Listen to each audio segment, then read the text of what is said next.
Olá pessoal, nesse vídeo eu vou estar falando sobre a historicidade de Atos dos Apóstolos. Isso é uma pergunta feita pelo Paulo Michel. Ele me pergunta o que a gente poderia falar sobre historicidade de Atos dos Apóstolos. Existe um vídeo da Juliana Cavalcante em que ela praticamente coloca Atos dos Apóstolos como pura lenda, não dá nenhuma historicidade ao texto, né? Ela fala das dificuldades que tem ali no texto em Atos dos Apóstolos, que ele não faz referência a nenhuma das cartas de Paulo. A narrativa de Paulo como perseguidor dos cristãos está diferente das cartas paulinas, porque em Gálatas 1,15 e Filipenses 3,6, Paulo narra que foi um perseguidor dos cristãos e sua área de atuação era em Damasco e não em Jerusalém. Jerusalém ele vai somente depois de sua conversão.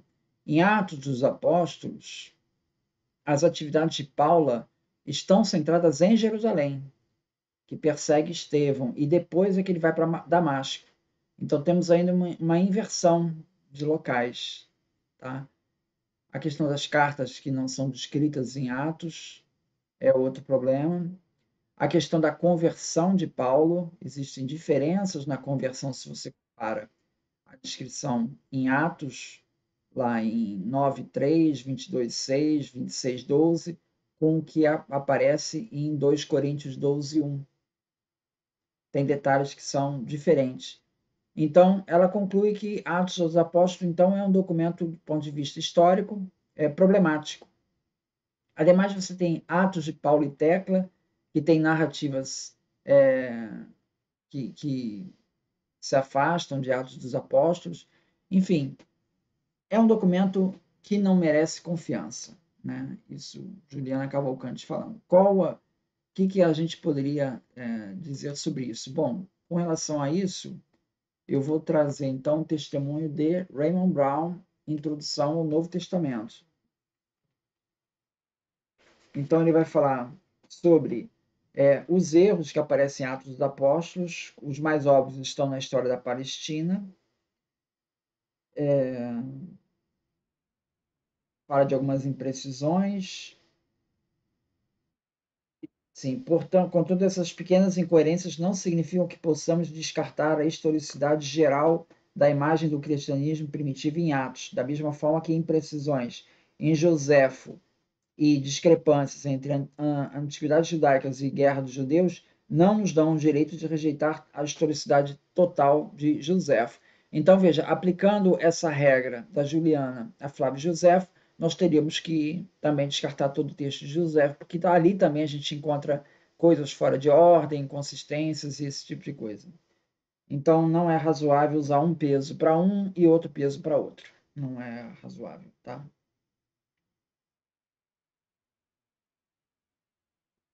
Com relação às viagens missionárias de Paulo, né? Lucas, né, que teria escrito Atos dos Apóstolos, ele é secretário de Paulo, mas ao que parece ele não foi secretário o tempo todo. Então ele suprime algumas viagens, ele muda o itinerário, provavelmente porque ele não tinha essa informação.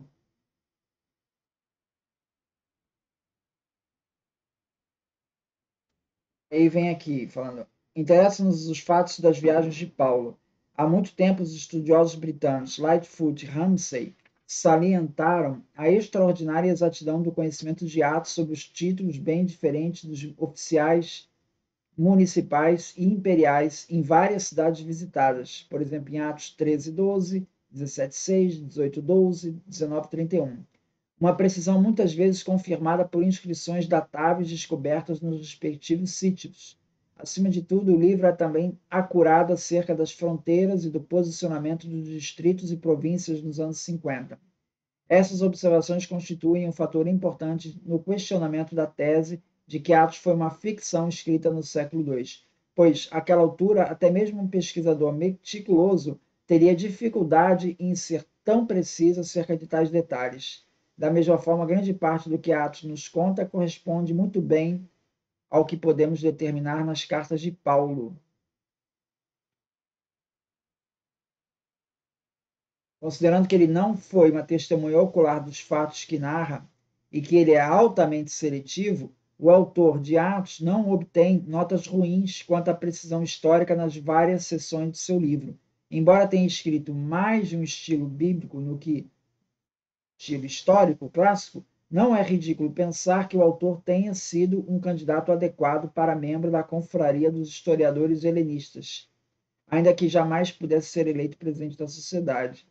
Contudo, ao avaliar o historiador Lucas, vale a pena recordar que este jamais chamou o seu evangelho de evangelho e jamais chama seus atos de história. Ele designou os dois como diegeses, narrativas.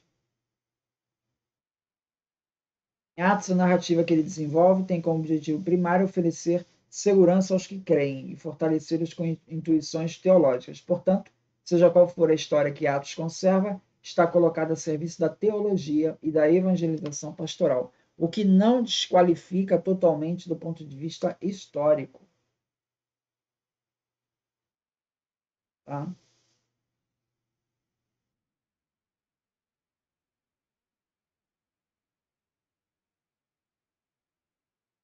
O autor de Atos também demonstra desconhecer as cartas paulinas. Silencia a respeito de muitos dos principais temas teológicos enfatizados nas cartas. Em um artigo famoso, Winhauer argumenta que a teologia natural de Lucas Atos, a visão da obediência à lei mosaica, a cristologia, nada de preexistência ou Cristo cósmico, e a escatologia não iminente são diferentes das de Paulo. Contudo, outros discordam e não encontram contradições. Existe um outro livro, tá? Que é do Barbaglio. Giuseppe Barbaglio, tá? Que ele vai falar dessa diferença de Atos das cartas paulinas, né? Que em Atos, Paulo nunca é chamado de apóstolo. Nas cartas paulinas, ele enfatiza muito que é apóstolo. Né? Então, na verdade, o Barbaglio está dizendo é o seguinte: existe um debate de Paulo com os judaizantes, tá?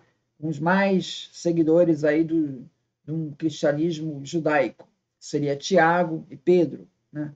Paulo está debatendo com esse pessoal. Paulo está querendo flexibilizar as leis judaicas para quem estiver entrando no cristianismo, para não seguir circuncisão, leis alimentares, as prescrições do sábado, enfim, uma série de flexibilizações. Então tem esse conflito. Então o autor de Atos ele está querendo minimizar esse conflito, entende? Então o autor de Atos ele vai diminuir esse papel de Paulo, né? Tentar, então já não vai chamar ele de apóstolo, entende? Vai tentar meio que aproximar esses dois grupos. Então é nesse sentido que não há essa concordância total entre Atos e cartas paulinas, porque existe um interesse teológico ali em Atos de trazer Paulo mais para dentro da linha dos que são de Jerusalém. Então, não vamos chamar ele de apóstolo, porque isso aí é um tema polêmico, o pessoal não gosta. Então, vamos evitar chamar ele de apóstolo. Entende? É mais ou menos por aí. Então, o Barbaglio explica sobre isso aí. Agora, é o que o, o Raymond Brown está falando. Existem muitas semelhanças, né? Não há como negar as coincidências dos fatos históricos narrados, tanto em cartas paulinas como em Atos dos Apóstolos. Aí prossegue aqui o Raymond Brown. Contudo, outros discordam de tantas diferenças assim, e não encontram contradições propriamente, talvez ênfases diferentes. Pelo menos não se deveriam subestimar as semelhanças, coisa que Juliana Cavalcante faz. Ela fecha os olhos para as semelhanças, só aponta as diferenças. A fórmula eucarística em Lucas 22:19 é bem próxima daquela em 1 Coríntios 11:23, por exemplo. Que a primeira aparição do Senhor ressuscitado tenha sido a Simão Pedro, indicam Lucas 24:34 e 1 Coríntios 15:5. Então, estava falando aí dessas aproximações. Quanto às diferenças, ainda que no geral Atos não acentue o tema de justificação e prefira o perdão dos pecados, Atos 13:38 fala de ambos e declara que a justificação vem da fé em Cristo. e não da observância da lei. Também em Atos 15:8. A cristologia básica de Jesus como Filho de Deus aparece em Atos 13:33 e não se distancia de Romanos 1:3. A teologia natural do ser capaz de reconhecer Deus com base na criação é partilhada por Atos 17:24 e Romanos 1:19. Atos certamente enfatiza uma continuidade de Cristo com a história da salvação de Israel, que é difícil conciliar com a compreensão radical apocalíptica de Paulo acerca da novidade de Cristo, conforme expressa em Gálatas, mas não é inconciliável com o que está dito em Romanos 9:11.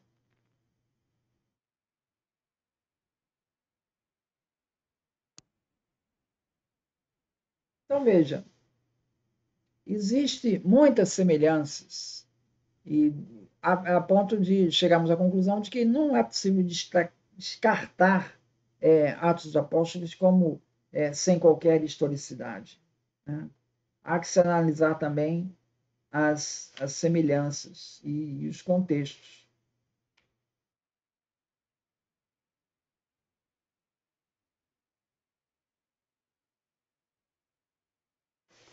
Então é isso. Muito obrigado, então.